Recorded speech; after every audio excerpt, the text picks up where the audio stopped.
नमस्कार, मैं doctor Ritu Dubey, assistant professor philosophy, government Meera girls college Udaipur. आज मैं बीए सेकेंड ईयर फिलॉसफी के सेकंड पेपर एथिक्स नीति शास्त्र पर बात करूंगी और आज का हमारा विषय है दंड के सिद्धांत, थ्योरीज ऑफ पनिशमेंट। तो सबसे पहले तो देखते हैं कि दंड किसे कहते हैं।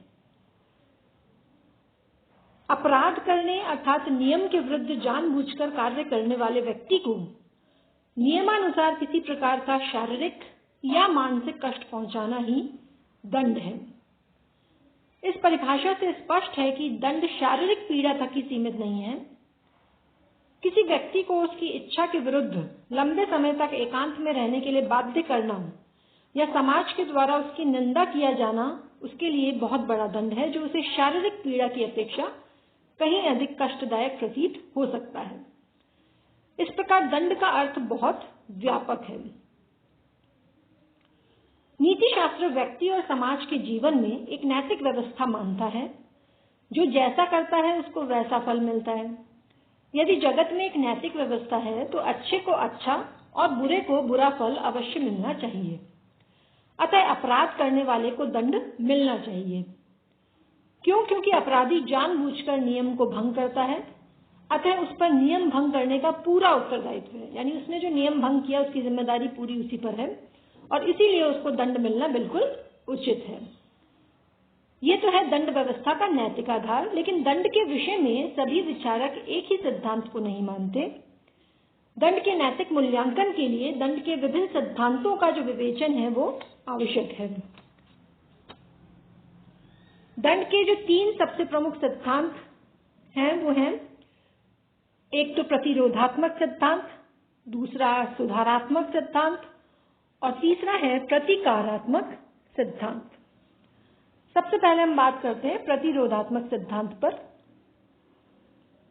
प्रतिरोधात्मक सिद्धांत, जिसे निवर्तनवादी सिद्धांत भी कहा जाता है, जिसके अनुसार दंड इसलिए दिया जाता है जिससे कि दूसरे लोग उससे सबक सीखें और स्वयं अपराध ना करें। या दूसरे शब्दों में कहूं तो इस सिद्धांत के अनुसार अपराधी को दंड देने का उद्देश्य भविष्य में अन्य व्यक्तियों को अपराध करने से रोकना ही है।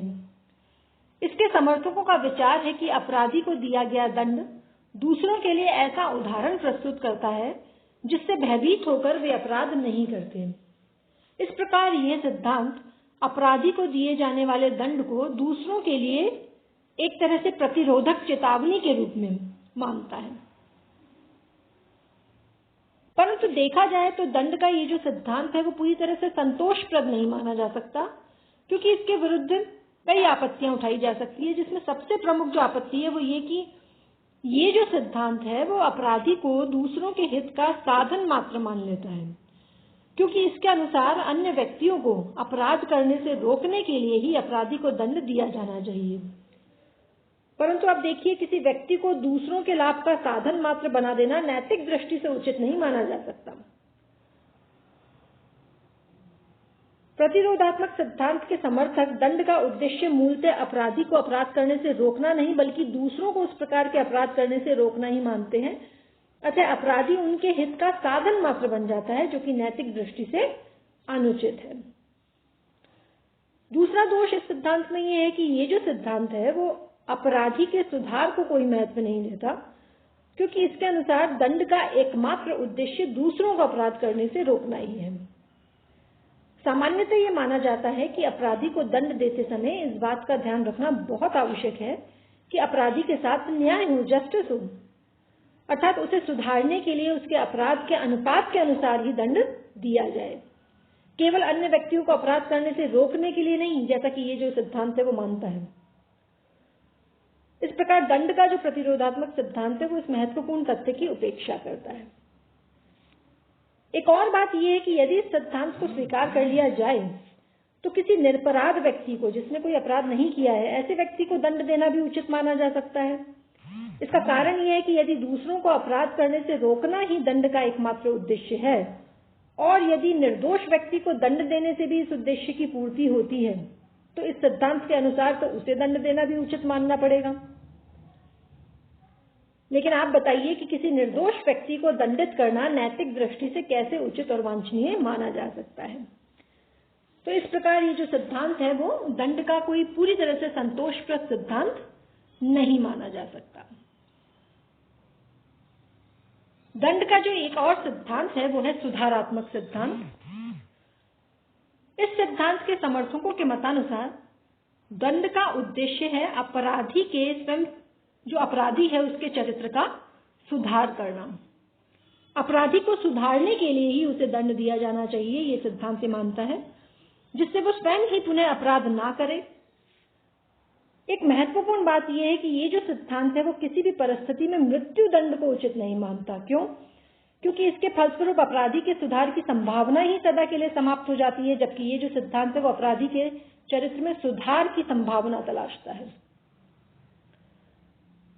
वर्तमान युग में ये जो सुधारात्मक सिद्धांत है इसको व्यापक समर्थन प्राप्त है, क्योंकि ये जो सिद्धांत है वो वर्तमान युग के मानवतावादी दृष्टिकोण के अनुरूप है।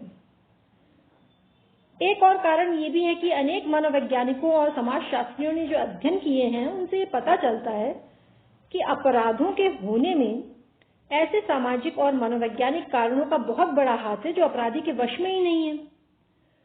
मतलब ऐसे सामाजिक और मनोवैज्ञानिक कारणों के कारण भी बहुत से अपराध होते हैं जो जिस पे अपराधी का कंट्रोल ही नहीं है, तो फिर उसको कैसे उस अपराध के लिए उत्तरदायी माना जा सकता है। जैसे उदाहरण से समझिए कि एक नवयुवक है जिसके पास अपनी बीमार मां की दवा के लिए पैसे नहीं है, वो चोरी करता है। तो इन अध्ययनों के फलस्वरूप अपराधी के प्रति सहानुभूति पाई जाती है, जो कि सुधारात्मक दंड सिद्धांत के अनुरूप है। आजकल ये भी मत जो है वो प्रस्तुत किया जाता है कि जो अपराध है वो एक रोग की भांति है जो असामान्य परिस्थितियों से उत्पन्न होता है। अपराधी का उपचार किया जाना चाहिए, उसको दंड नहीं दिया जाना चाहिए।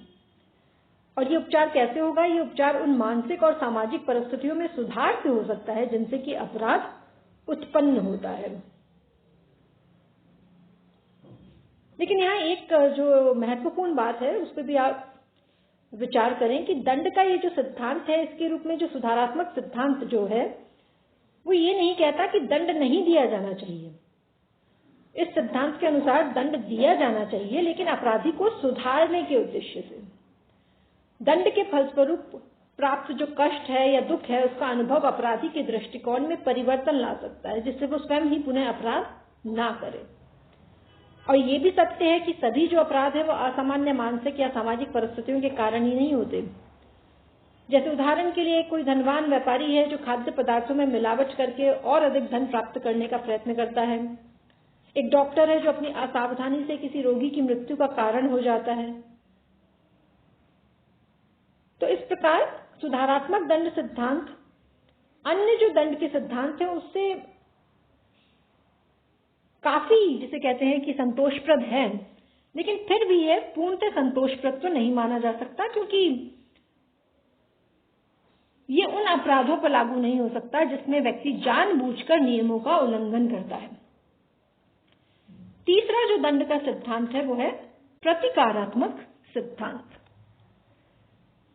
इस सिद्धांत के समर्थकों का मत है कि दंड का उद्देश्य अपराधी को उसके द्वारा किए गए अपराध के लिए नियमानुसार उचित फल प्रदान करना ही है।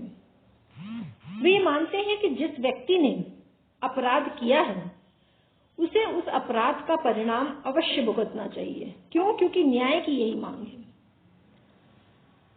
इस सिद्धांत के अनुसार दंड अपराधी को इसलिए दिया जाता है क्योंकि वह उसके कर्म का अर्जित फल है। जो दंड है वो स्वयं उस अपराधी ने जो कर्म किया है उसी का अर्जित फल है, उसी के द्वारा वो फल कमाया गया है। इसीलिए दंड को निषेधात्मक पुरस्कार भी कहा गया है, जो जिसका देय है यानी जिसका वो मिलना चाहिए उसे ही मिलता है। उदाहरण के लिए यदि एक व्यक्ति ने किसी की हत्या की है तो उसे इस अपराध के लिए मृत्यु दंड अवश्य दिया जाना चाहिए, ऐसा प्रतिकारात्मक सिद्धांत कहता है।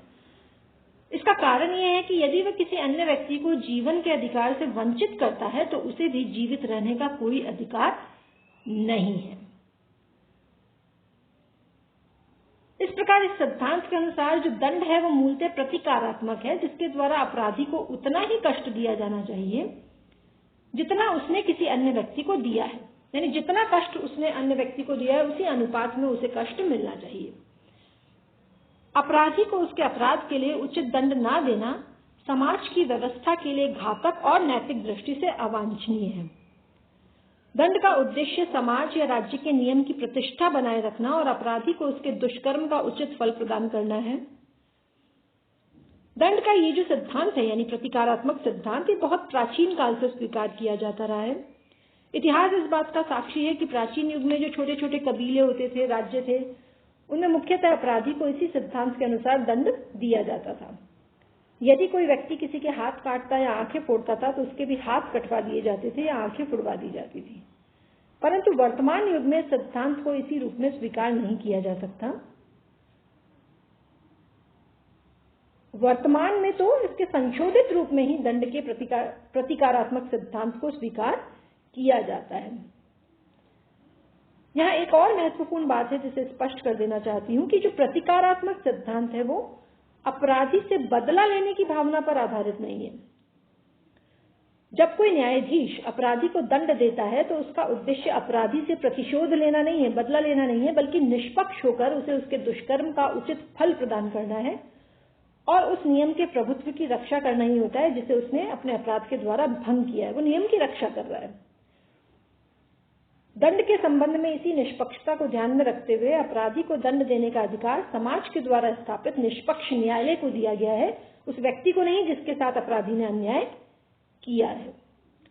इस प्रकार ये जो निष्पक्ष सामाजिक व्यवस्था है, ये ही दंड को अपराधी से बदला लेने की भावना पर आधारित होने से बचाती है।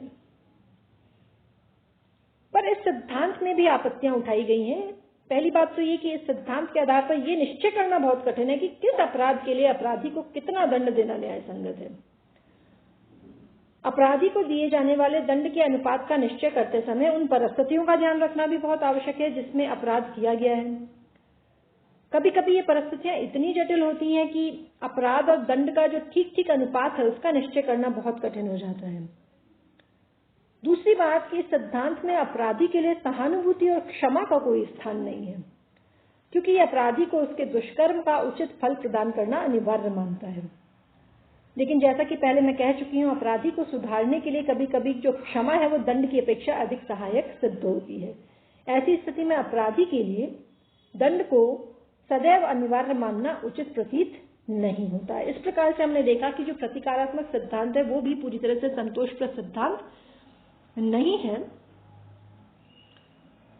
अंत में ये कहा जा सकता है कि दंड के ये जो तीनों सिद्धांत हैं, प्रतिकारात्मक, सुधारात्मक और प्रतिरोधात्मक, इनमें आंशिक सत्य अवश्य विद्यमान है और दंड के औचित्य का आधार प्रस्तुत करने की दृष्टि से ये सभी सिद्धांत परस्पर पूरक ही हैं। ये एक दूसरे के विरोधी नहीं है बल्कि परस्पर पूरक हैं।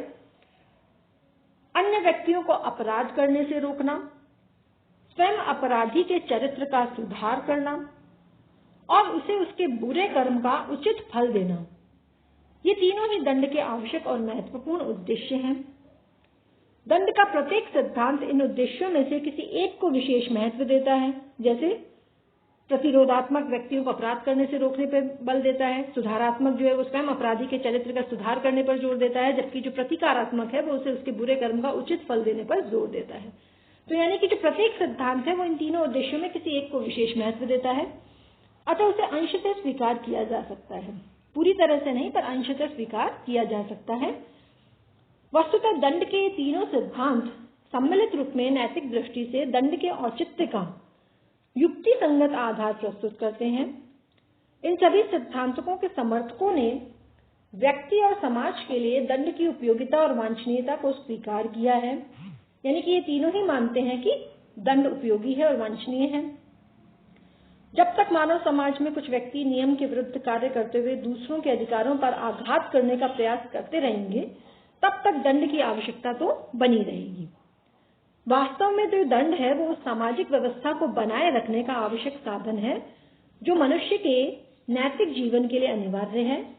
इसलिए अपराधी को दंड देने या ना देने से समाज के अन्य व्यक्तियों पर क्या प्रभाव पड़ेगा, इसको ध्यान में रखना आवश्यक है।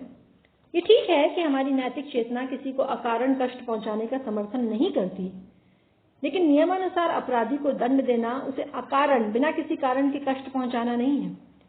समाज की व्यवस्था और नियम की गरिमा को बनाए रखने के लिए ऐसे व्यक्ति को दंड दिया जाता है जो जानबूझकर नियम भंग करता है, क्योंकि यदि ऐसे व्यक्ति को दंडित ना किया जाए तो समाज में नियम का कोई महत्व ही नहीं रहेगा और सर्वत्र अव्यवस्था फैल जाएगी और ऐसी स्थिति में मनुष्य के लिए नैतिक जीवन व्यतीत करना असंभव हो जाएगा।